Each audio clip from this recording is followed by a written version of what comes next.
We're here to give you guys a quick take on our first impressions on I was about to say Divinity, but Baldur's Gate 3. We are playing it right now on Stadia. Um, we want to get into this before a lot of people don't get to play. I know some people are playing it on Steam also. Too bad you guys have that like over 100 gigabyte download. Hence why getting it on Stadia is one of the good things. No downloads, no updates, all that stuff. You get to play right away, playing from work, playing at home on the phone, playing on PC, playing on TV, anywhere you want, right away. But enough about that, yeah. So we're playing on Stadia, which gets the early access. Yes, you do have to pay the $59.99, but you get the full game when it releases. You get a whole 25, 30 hour campaign, all of Act One. And if those who know anything about these games, if you played Divinity before, there's way more than one way to get through every act. I've played Divinity 2 about 3 times already. Still haven't even finished it. Just played the game over again 3 different times. I have 3 different save files because of all the different shit I wanted to do. But yeah, so Baldur's Gate, from the get-go, if you have Freddie hasn't played Divinity, so he's looking at this through fresh eyes. I'm a Divinity player, so I have it in that perspective as I'm comparing everything in here to fucking Divinity. But before we get into it, I want you guys to hit that bell for notifications for these videos. If you like what we're doing, hit subscribe, share with your friends. It'll be of great help to us and the Gamerish Network crew. Really appreciate it, and we appreciate those of you that support us. But back to the game now. So, all right. So now starting back with the Baldur's Gate, first thing I want to get. Well, let's just start with the graphics. I guess that's the best way to start. I know me and you had two different views of how we were seeing it. I don't know if it could have been based on our connections, Now, based on we were playing it on. But what do you think graphics wise? How the game? so the thing is, it's not my internet, and that's the one thing about Stadia that is it's really like the strength is like if you have good internet, that 4K HDR, you get the whole like next gen, like reaction from games. So my thing is that I was playing on PC, and it was just blurry. Like it kept just like not rendering completely, and it was a little pixely. But like I know I'm kind of putting that on early access. I'm hoping Yeah. that's what it is. They warned us ahead of time that we might run into this shit. So Yeah, so that's why I'm like, I'm taking all these problems. It's not for a game. It probably won't be. I mean, like I was reading, early access could be like up to a year. So there's gonna be a lot of things we have to, a lot of bugs that's gonna be fixed. yeah. And they said they're gonna update it as we're playing and stuff like that. The more we chime in and let them know what it is and what's working and not working for us. For me, graphically, it's been great. I started off on my TV, on the HDR kicks in and all that stuff on the TV, and it looked really, really good. I didn't have any, pixelation issues. Even when playing on the PC, I went on PC today when we were trying to hook up and play earlier today. I was trying to play from work and put it on my PC, and it looked fucking amazing, Oh just as man, good as on my damn TV and shit. So it's looking good. When the game is finished, guys, I think this game is gonna look amazing. Like we did said, this is all early access. did You you know, have any question if you were gonna buy it on Steam, or was Stadia like the choice for you? Stadia was it because I could go anywhere with it. Like that was it. I was just like, look at me, I'm at work, and I'm like, yo, if you want to stream while we at work, like fuck it, let's stream while Yeah. I'm at work. So that's the upside of playing on Stadia. You know. One of the cool things about speaking of streaming is that the crowd choices. Have you seen that yet? Oh, I haven't seen it yet, but yeah, the game does include crowd choice on Stadia. If people are watching on YouTube, I think there's a whether they get to make certain choices for So you. like each dialogue, they get to choose which option for you to say. So that's And I pretty want to cool. try it, Yeah. but I think I'll wait till a full game comes out because if they haven't gotten multiplayer working like that, yeah, I should say, I guess since I'm in it now, multiplayer is not fully functional right now. For those of you who want to get this game for multiplayer, I believe it's up to 4 players, Yeah. online co-op and stuff. Because you usually only have 4 players in your party in games like this. Who those who are used to the Dungeons and Dragons type games, Pillars of Eternity, Divinity, this, all those other games. But it's 4 players online. You can't really get into a room. Try going into a room, your game crashes automatically. We tried sending invites to each other about 15 times, and we couldn't get into each other's rooms. So right now, that's something they're probably working on, but multiplayer is broken. So if you're gonna pay to play this game right now, you will be paying playing solo. Yeah. Speaking of the patches, they actually said one of the first patches to come out is going to address the multiplayer issues. So Uh, hopefully, we don't have to wait too long to get some multiplayer action. great. That's good to hear. So yeah, and multiplayer to me is a double-edged sword when it comes to these games. Because it's like one moment, I guess we're gonna get into this next. I'm gonna go into combat with you because this is the first time you're doing this. But like playing Divinity and this game, because this game is not an easy run and just No. hack and slash. No, you have to strategize. You have so much different type of magic. You can use it at any time. The game doesn't stop you from using your magic when you want to use it. The game doesn't stop you from attacking any character you want to Or attack.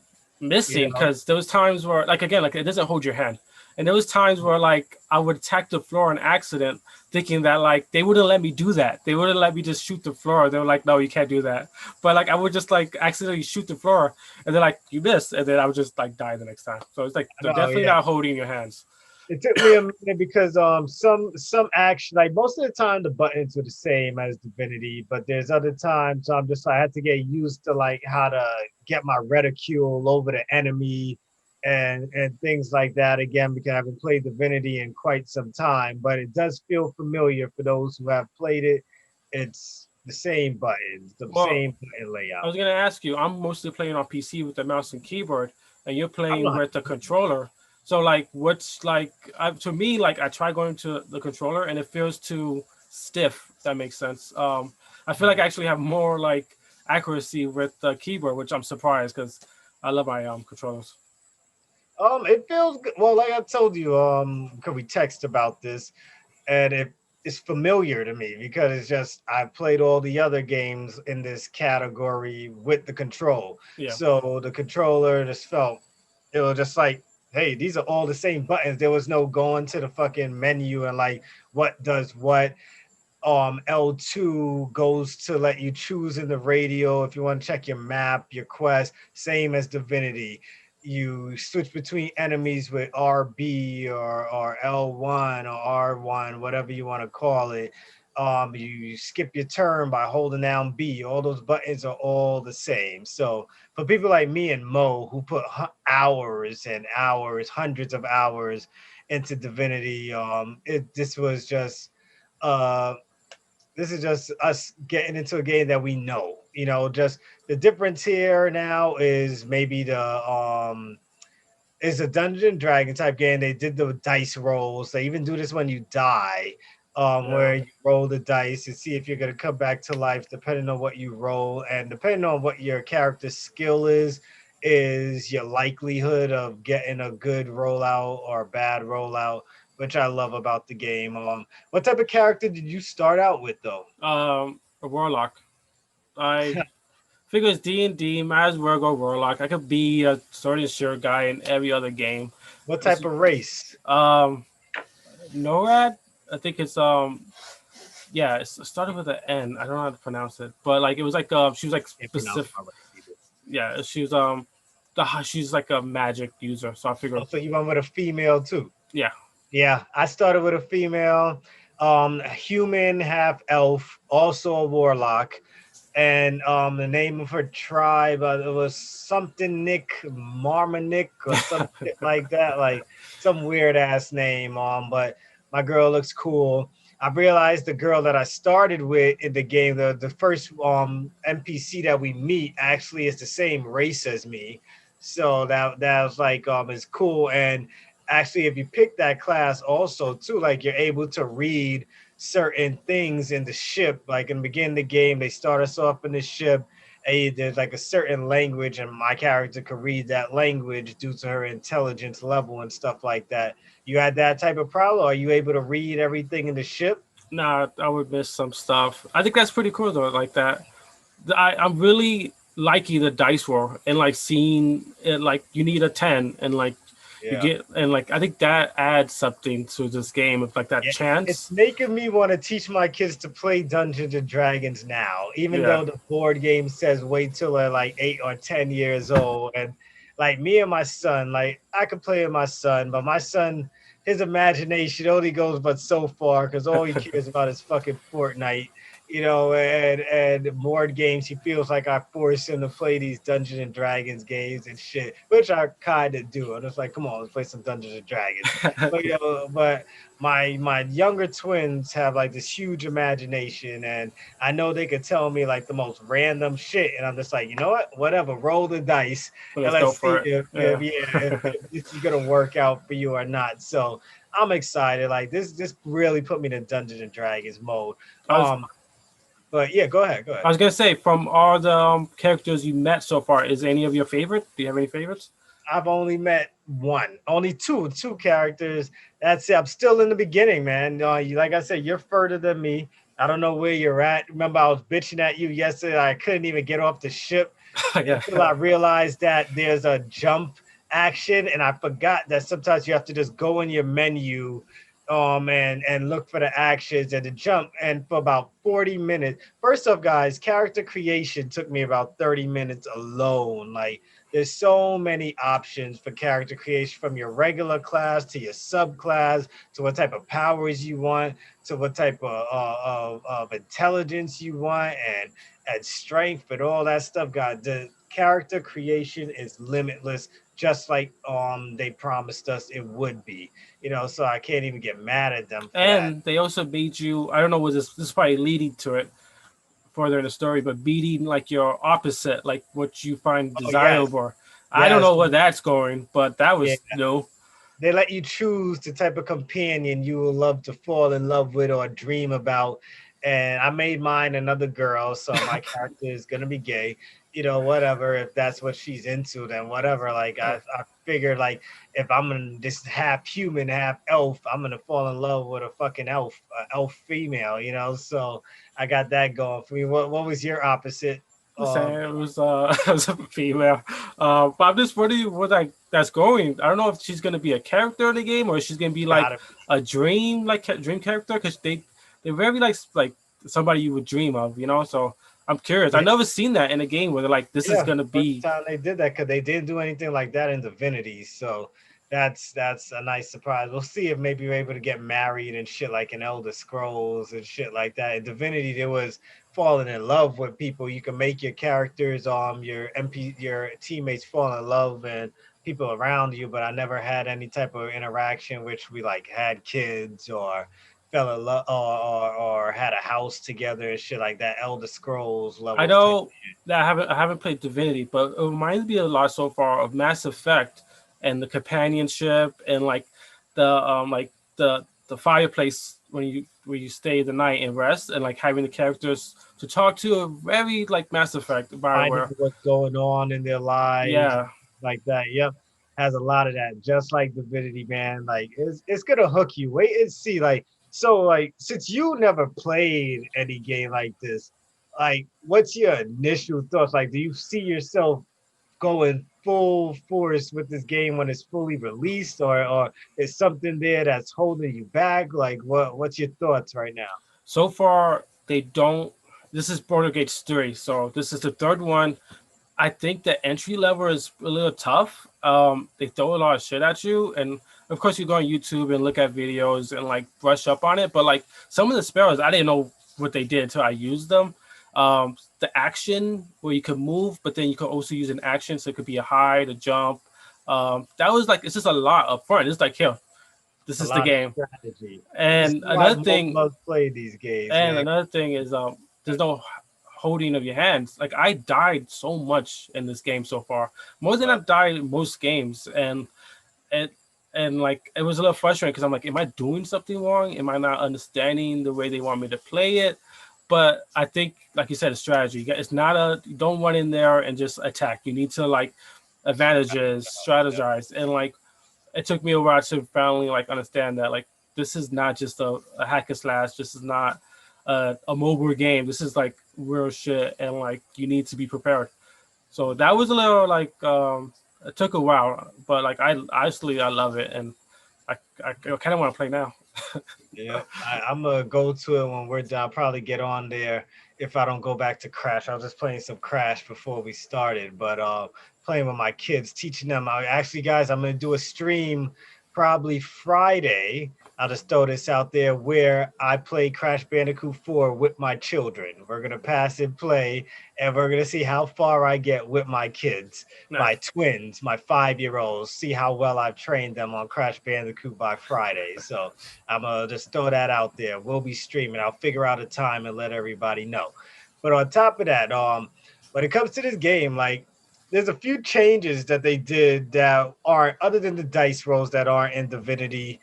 One is zooming into characters when they're talking. Divinity didn't have any of that. You had to be fall back, like when you're walking around. Things like I love that because now I feel more connected with the characters. I want to see more of the cutscenes and things like that.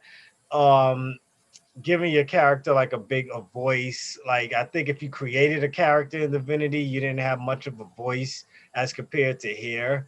Another thing is in the middle of a cutscene, they always have a thing there saying if you want to switch your character. I notice now, so if one character is talking to somebody in the cutscene, you could switch to another character. So if you see your choices are about to lead to a fight, you could go and switch to the other character and position them where you might want them Oh to be if this shit. fight is about to go on, and then switch back to the other character and continue the conversation. And then when I just hit Y to attack, now everybody's where I want them to be. Like, all right, good. Now you're facing me, and my two other characters you didn't even know are coming up behind you, and I could get this stealth damage and things like that. And that's what this type of game wants you to do. You really need to strategize in this Baldur's Gate game.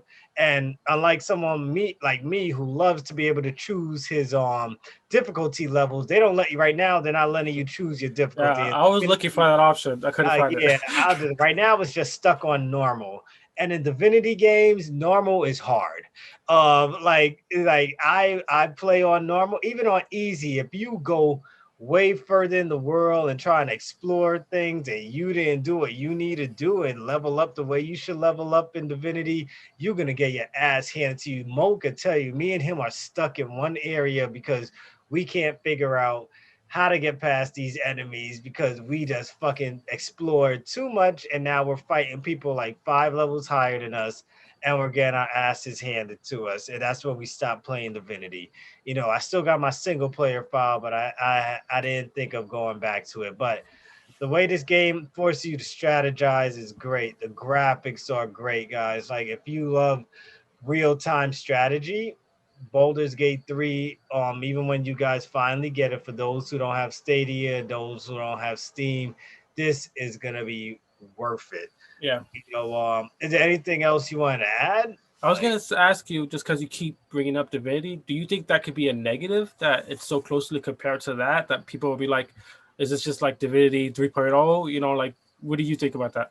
with the amount of accolades that Divinity got, is no way is getting is a bad thing that we're comparing it to that. Like it's either you love Divinity and you want more of that shit, or you hated Divinity and you're just gonna stay away. But Divinity got so many awards when that game came out, and it's one of those games that's known as one of the best real-time strategy RPGs out there. And Baldur's Gate 3 is right there. It's gonna be right there with it. Yes, there's a lot of glitches.